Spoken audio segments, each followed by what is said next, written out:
All right, so really intriguing stuff happening in the featherweight division. We're at a stage right now where I know a lot of boxing fans out there are just tired of these featherweights not being involved in the unification fights, but these things do happen in due time. I think God is the best of planners, and we'll trust that plan no matter how frustrated we get, right? But save the date, guys. It's going to be a momentous occasion. I would even argue it's one of the most important days of the year.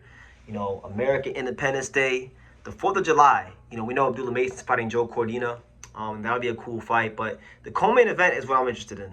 You got Bruce Shushu Carrington, the fighting pride of Brownsville, Brooklyn, New York, fresh off of becoming world champion. He's making the first defense of his title, and he's getting a voluntary fight. And the guy that, his team, in conjunction with the fine folks at Top Rank, have went along and picked is none other than Rene Palacios, which I find very intriguing because it was supposed to be Venado Lopez, who we all know Venado Lopez was the IBF featherweight champion previous to Angelo Leo. He got knocked out by Angelo Leo.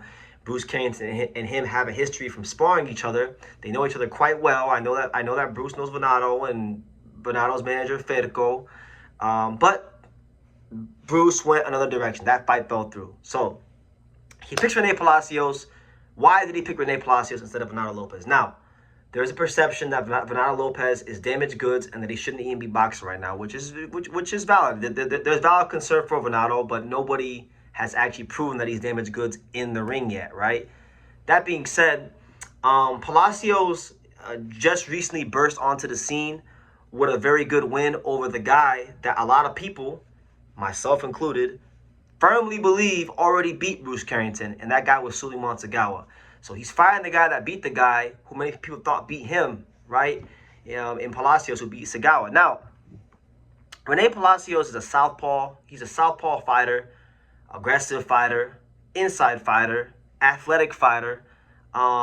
He's the kind of guy that's going to bring the fight right to Bruce Carrington. And we know that Bruce Carrington, he's growing as a fighter, so I'm sure there's layers to his game that maybe he hasn't shown yet. Maybe this guy will do that. But we've seen him against this similar style before when he fought Jason Sanchez, when he fought Enrique Vivas, that come forward, front foot dominant Mexican pressure style.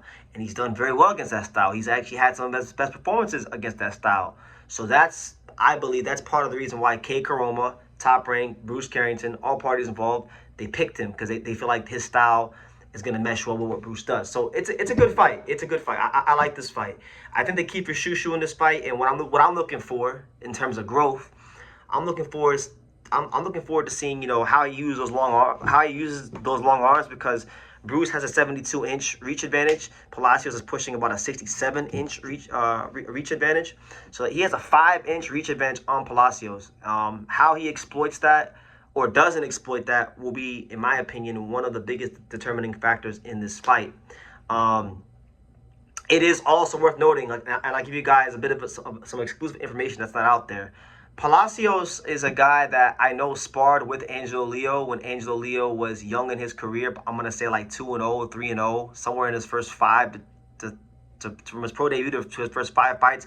Because Angelo had some fights down in Mexico early in his career, and he sparred Rene Palacios when Rene Palacios was a teenager. So there's some familiarity there with Angelo and Palacios. And I do think that this could be a fight that the fine folks at Top Rank are using as a measuring stick fight to engage how Bruce does what they come forward, front foot dominant style. Maybe for Angelo Leo unification, because if you're looking at reach, Palacios' reach is about 1.5 inches shorter than Angelo Leo's, right?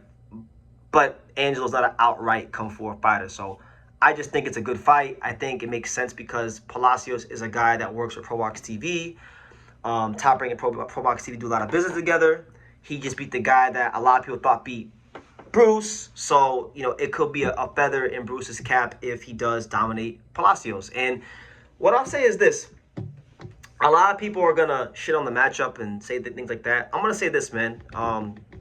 The first title defense for any and every world champion out there is always a difficult assignment because, when you first put on the boxing gloves, you strive your whole life for that moment that you become champion and that you hear the words "and the new," and you raise that belt up and you get pictures with your family and friends and for the wall, for all that.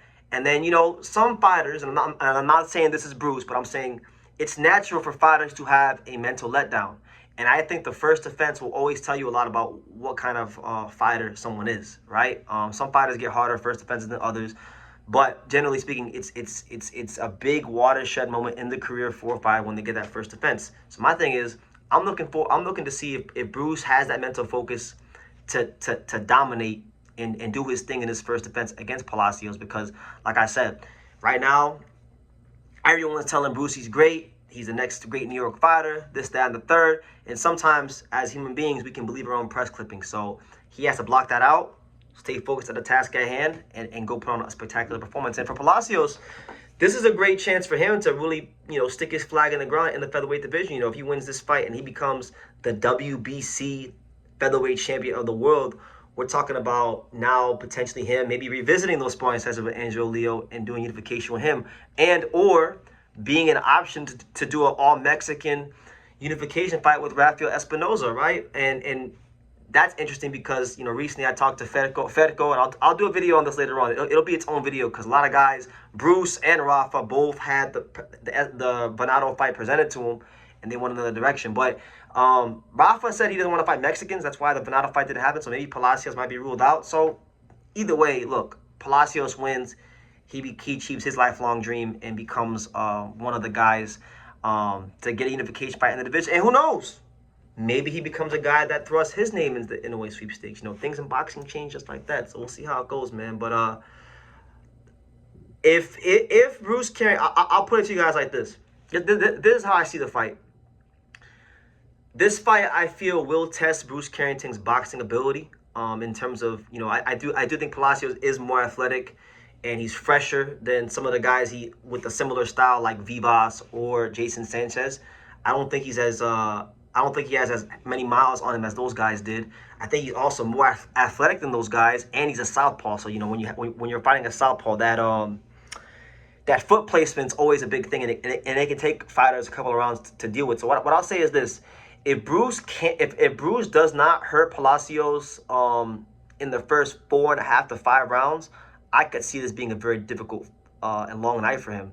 And I'll put it like this: if Bruce goes in there and makes a statement against Palacios, then I'm going to be very, very impressed. If he goes in there, he beats the brakes out Palacios and shows that class, shows that boxing ability, uses those long arms, counter punches, makes him miss, makes him pay, and gets him out of there, let's say, I don't know, 4 or 5 rounds, 6 rounds, then to me that's a great statement for your first defense, and that would tell me a lot about Bruce. But I got faith in Bruce. I think there's going to be some openings there for Bruce, and I think he has the boxing acumen to exploit those things. So I will say Bruce Carrington does win this fight. I'll say Bruce maybe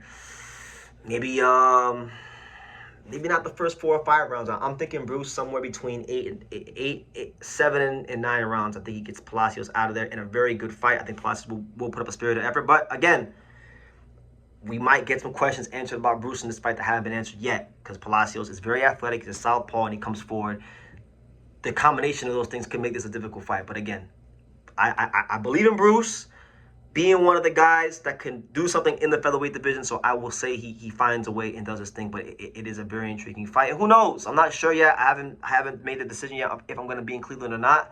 I would like to be there, but we'll see. It's going to be a very busy month with going to the Boots fight. The week after that, I'm going to the Bay Area for the Andy Dominguez Olas Cuaca fight. So if we can get to Cleveland to go see Bruce and the Mason brothers, I would be all for it. But I'm only one man, and I ain't rich yet, so we'll see if we can figure it out. But let me know what you guys think in the comments down below. What are you guys making of Bruce versus Palacios? I think it's a very intriguing fight for the featherweight division. Leave your comments down below. I'd like to hear from you guys and know what you think about it. And take the time to subscribe.